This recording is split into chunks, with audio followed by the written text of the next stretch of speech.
രാഹുൽ മാങ്കൂട്ടത്തിൽ കീഴടങ്ങാനുള്ള നീക്കം ഉപേക്ഷിച്ചെന്ന് പോലീസ് നിഗമനം. ഇന്നലെ കേരള കർണാടക അതിർത്തിയിലെത്തിയെന്ന് അന്വേഷണ സംഘത്തിന് വിവരം ലഭിച്ചിരുന്നു. സുല്യ കേന്ദ്രീകരിച്ച് രാത്രിയിലുടനീളം പരിശോധനയും നടത്തിയിരുന്നു. രാഹുലിന് കുടകിലും സഹായം ലഭിച്ചു എന്നുള്ള വിവരങ്ങൾ കൂടിയാണ് അന്വേഷണ സംഘത്തിന് ലഭിക്കുന്നത്. കർണാടകയിൽ SIT സംഘം തിരച്ചിൽ തുടരുന്നുണ്ട്. കസ്റ്റഡിയിലുള്ളവരിൽ നിന്ന് നിർണായക വിവരങ്ങൾ ലഭിച്ചു എന്നുള്ള സൂചനകൾ കൂടിയാണ് നിലവിലുള്ളത്. വിജിൻ വായന്തോട് വിവരങ്ങൾ നൽകും. വിജിൻ, അന്വേഷണ സംഘം രാഹുൽ മാങ്കൂട്ടത്തിനായുള്ള തിരച്ചിൽ അവസാനിപ്പിക്കുന്നില്ല. അതേസമയം ഇന്നലെ തന്നെ കീഴടങ്ങിയേക്കുമെന്നുള്ള ചില വാർത്തകൾ ഉണ്ടായിരുന്നെങ്കിലും ഇപ്പോൾ കീഴടങ്ങാൻ രാഹുൽ സന്നദ്ധനല്ല എന്നുള്ള വിവരം അന്വേഷണ സംഘത്തിന് എങ്ങനെയാണ് ലഭിക്കുന്നത്? ജിൽസി, ഇന്നലെ ഹോസ്ദുർഗിൽ കോടതിയിലെത്തി കീഴടങ്ങും എന്നുള്ളതായിരുന്നു ആദ്യഘട്ടത്തിൽ വൈകുന്നേരത്തെ ആദ്യം ഉണ്ടായിരുന്ന ഒരു സൂചന. അതിന്റെ അടിസ്ഥാനത്തിലാണ് പോലീസ് ഹോസ്ദുർഗിൽ വലിയ പോലീസ് സംവിധാനം ഒക്കെ ഒരുക്കുകയും ചെയ്തത്.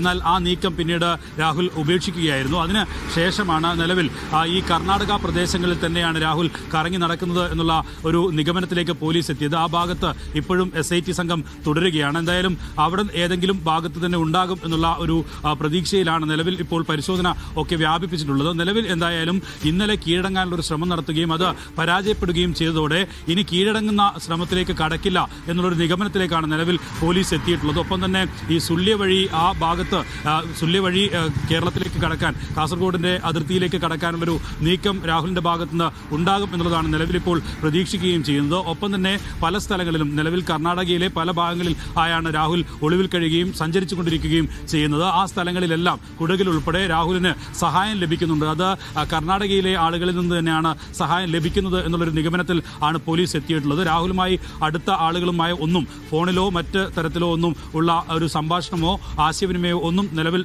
രാഹുൽ നടത്തുന്നില്ല എന്നുള്ളതാണ് നിലവിൽ SITക്ക് ലഭിച്ചിരിക്കുന്ന വിവരം. നിരവധി ഫോൺ കോളുകൾ, ഒപ്പം തന്നെ രേഖകൾ, വാട്സപ്പ് സന്ദേശങ്ങൾ ഉൾപ്പെടെയുള്ള കാര്യങ്ങളിലൊക്കെ നിരീക്ഷണം പോലീസ് എന്തായാലും ശക്തമാക്കിയിട്ടുണ്ട്. പക്ഷേ ആ രീതിയിൽ രാഹുലുമായി ബന്ധപ്പെടുന്ന ആളുകളിലേക്ക് ഒന്നും എത്താൻ നിലവിൽ എന്തായാലും പ്രത്യേക അന്വേഷണ സംഘത്തിന് കഴിഞ്ഞിട്ടില്ല. അതുകൊണ്ട് തന്നെയാണ് ഇക്കാര്യത്തിൽ കർണാടകയിലുള്ള സമാന്തരമായി മറ്റ് ആളുകളിൽ നിന്ന് ആണ് സഹായം ലഭിക്കുന്നത് എന്നുള്ളൊരു നിഗമനത്തിലേക്ക് നിലവിൽ പോലീസ് എത്തിയിട്ടുള്ളത്. അതിന്റെ അടിസ്ഥാനത്തിലുള്ള പരിശോധന തന്നെയാണ് ഇപ്പോൾ വ്യാപിപ്പിച്ചിട്ടുള്ളത്. ഏതായാലും മുൻകൂർ ജാമ്യാപേക്ഷ ഹൈക്കോടതിയിൽ നൽകുന്നതിന് മുമ്പ് തന്നെ രാഹുലിനെ കസ്റ്റഡിയിലെടുക്കാനുള്ള ഊർജിതമായ നീക്കമാണ് നിലവിൽ പ്രത്യേക അന്വേഷണ സംഘം നടത്തുന്നത്.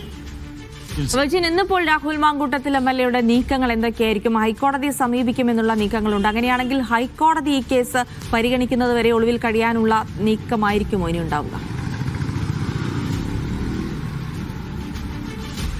എന്തായാലും ഇന്നലെ കീഴടങ്ങാനുള്ള ഒരു ശ്രമം രാഹുലിന്റെ ഭാഗത്തുനിന്ന് ഉണ്ടായിരുന്നു എന്നുള്ള കാര്യം പോലീസ് ഉറപ്പിക്കുന്നുണ്ട്. അതുകൊണ്ട് തന്നെ ഇന്ന് മറ്റേതെങ്കിലും തരത്തിൽ ഉള്ള ഒരു നീക്കം രാഹുലിന്റെ ഭാഗത്തുനിന്ന് ഉണ്ടാകുമോ എന്നതാണ് പോലീസ് ഇപ്പോൾ സംശയിക്കുന്നത്. അതായത് ഹൈക്കോടതിയെ സമീപിക്കുന്നതിനൊപ്പം തന്നെ കീഴടങ്ങുക, ഏതെങ്കിലും കോടതിയിലെത്തി കീഴടങ്ങുക എന്നുള്ള നീക്കത്തിലേക്ക് കടക്കുമെന്നുള്ളതായിരുന്നു നേരത്തെ പ്രതീക്ഷിച്ചിരുന്നത്. പക്ഷേ രാഹുലിന്റെ ഭാഗത്തുനിന്നുള്ള ഇപ്പോഴത്തെ നീക്കം അനുസരിച്ച് അതിനുള്ള സാധ്യതയില്ല എന്നുള്ളതാണ് പോലീസ് മനസ്സിലാക്കുന്നത്. ഹൈക്കോടതിയിൽ എന്തായാലും മുൻകൂർ ജാമ്യാപേക്ഷ നൽകാനുള്ള സാധ്യതയുണ്ട്. അത് ഇന്നുണ്ടാകുമോ എന്നുള്ളതാണ് ഇനി അറിയേണ്ടത്. ഇപ്പോൾ നിലവിൽ ഈ നേരത്തെ സെഷൻസ് കോടതിയിൽ കൊടുത്ത ജാമ്യാപേക്ഷ കൊടുത്ത അഡ്വക്കേറ്റുമൊന്നുമായും ആശയവിനിമയം നടത്തിയിട്ടില്ല എന്നുള്ളതാണ് മനസ്സിലാക്കുന്നത്. അങ്ങനെയെങ്കിൽ ഹൈക്കോടതിയിലെ ഏതെങ്കിലും മുതിർന്ന അഭിഭാഷകർ വഴി ഒരു മുൻകൂർ ജാമ്യാപേക്ഷ മൂവ് ചെയ്യാനുള്ളൊരു നീക്കമായിരിക്കും രാഹുലിന്റെ ഭാഗത്തുനിന്നുണ്ടാവുക എന്നുള്ളതാണ് ഇപ്പോൾ പ്രതീക്ഷിക്കുന്നത്. അങ്ങനെ ഒരു സൂചനയൊക്കെയാണ് ലഭിക്കുന്നത്. എന്തായാലും നിലവിൽ രാഹുൽ എത്രയും പെട്ടെന്ന് പോലീസിൽ കീഴടങ്ങാനുള്ള ഒരു സാധ്യത വളരെ കുറവാണ്. പോലീസിന് പിടികൊടുക്കാനുള്ള സാധ്യത കുറവാണ്. പക്ഷേ പോലീസ് എത്രയും പെട്ടെന്ന് തന്നെ ഇന്ന് തന്നെ കസ്റ്റഡിയിൽ എടുക്കുക എന്നുള്ളൊരു നീക്കം തന്നെയാണ് നടത്തിക്കൊണ്ടിരിക്കുന്നത്. രണ്ട് സാധ്യതകളാണ് ഇനി രാഹുലിന് മുമ്പിൽ ഉള്ളത്. പോലീസിന് പിടികൊടുക്കാതെ ഏതെങ്കിലും കോടതിയിൽ ഹാജരാവുക. പക്ഷേ ആ ശ്രമം നിലവിൽ ഇന്നലെ പാളിയതാണ്. അതുകൊണ്ട് തന്നെ ഇനി മറ്റൊരു നീക്കം നടത്തുമോ എന്നുള്ളതാണ് അറിയേണ്ടത്.